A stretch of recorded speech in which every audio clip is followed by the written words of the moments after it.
For our final question, there's a portrait in 1812 that Benjamin West created, and would you unpack it for us? Sure. So this is a really fascinating picture. It's, as you can tell from the image, it's really a picture within a picture. So let me first tell you about the picture on the outside to give you a little bit of context.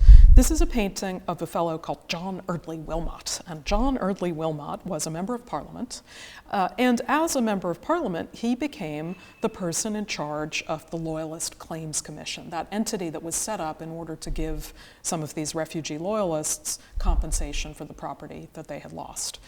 The painting of Wilmot was done by the artist Benjamin West, who was one of the most famous painters of this period. He was a huge favorite of King George III, who commissioned West to paint all kinds of scenes from British history and paintings of the royal family. But Benjamin West was himself actually an American. He was born in Pennsylvania and had emigrated to Britain in his early adulthood. So that's the picture on the outside, is Eardley Wilmot, as portrayed by Benjamin West. The picture on the inside actually comes from a study that West had begun probably many years earlier, around the time of the end of the American Revolution in 1783.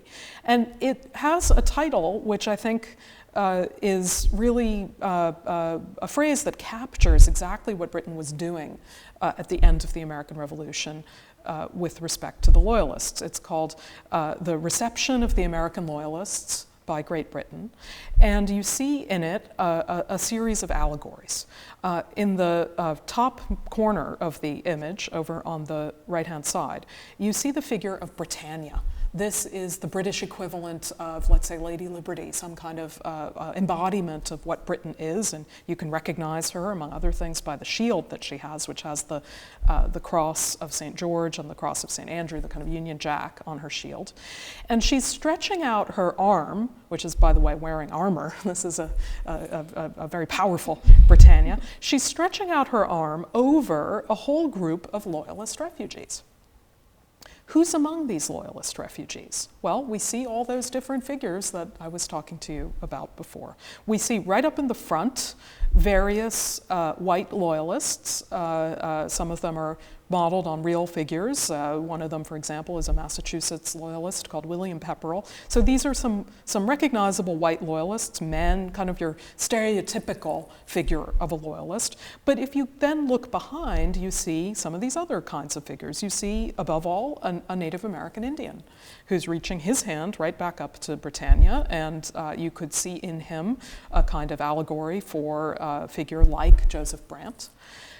Behind his other arm, the Native American Indian has standing next to him a woman wearing a black veil, implying that she's a widow from the war, so women and children behind her.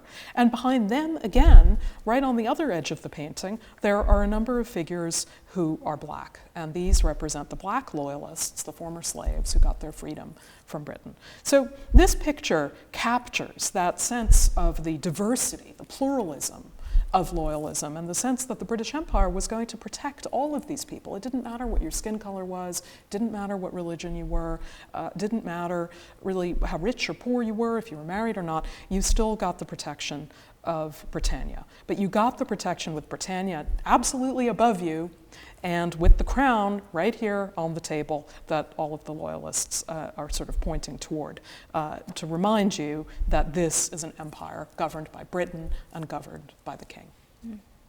Thank you. That would be a really rich image to be able to explore in a classroom for students learning about the American Revolution and the side of the Loyalist in leaving the United States and being under the umbrella of the British Empire. So, Professor Jasanoff, thank you so much for coming and talking with us today and teaching us about the Loyalists. Sure, thanks very much. You.